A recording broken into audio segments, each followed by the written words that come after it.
4 वर्षापूर्वी बहिणीला पळवून नेल्याचा राग, प्रियकराचा गळा आवळून खून. कोल्हापुरात धक्कादायक घटना, 3 आरोपी गजाआड.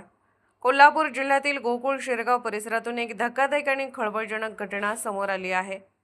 4 वर्षापूर्वी बहिणीला पळवून नेल्याचा राग मनात धरून एका तरुणाने आपल्या 2 मित्रांच्या मदतीने बहिणीच्या प्रियकराचा गळा आवळून खून केल्याची घटना उघडकीस आली आहे. पोलिसांनी अवघ्या 2 दिवसात या खुनाचा छडा लावत तिन्ही आरोपींना अटक केली आहे. मृत तरुणाचे नाव रंजन कुमार वीरेंद्र भर, वय 26 असे असून तो बिहारमधील सारण जिल्ह्यातील रहिवासी होता. 4 वर्षापूर्वी त्याचे गावातीलच एका तरुणीसोबत प्रेमसंबंध होते. त्यावेळी तो प्रेयसीला घेऊन पळून गेला होता. मात्र नातेवाईकांनी तरुणीला परत आणले होते. दरम्यान संबंधित तरुणीचे कुटुंब सध्या कागल MIDC परिसरात वास्तव्यास आहे. गेल्या आठवड्यात रंजन कुमार आपल्या प्रेयसीला भेटण्यासाठी कोल्हापुरात आला होता. ही माहिती मिळताच तरुणीचा भाऊ सनी मुन्ना भर याने रंजन कुमारचा कायमचा काटा काढण्याचा कट रचला.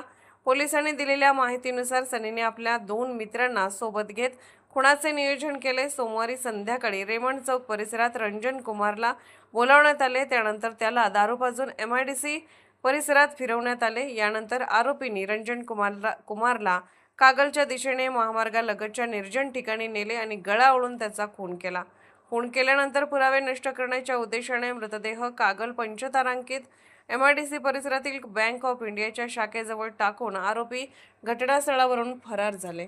अनोळखी तरुणाचा मृतदेह आढळल्यानंतर गोकुळ शिरगाव पोलिसांनी मृतदेह CPR रुग्णालयात पाठवला.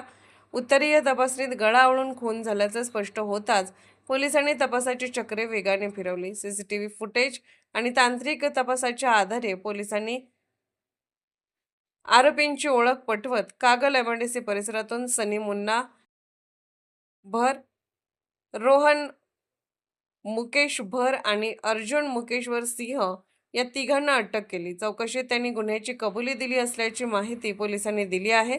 दरम्यान या प्रकरणातील तिन्ही आरोपींना न्यायालयाने 22 जूनपर्यंत पोलीस कोठडी सुनावली आहे. 4 वर्षापूर्वीच्या घटनेचा राग मनात ठेवून केलेल्या या खुनामुळे कोल्हापूर जिल्ह्यात खळबळ उडाली असून पुढील तपास गोकुळ शिरगाव पोलीस करत आहेत.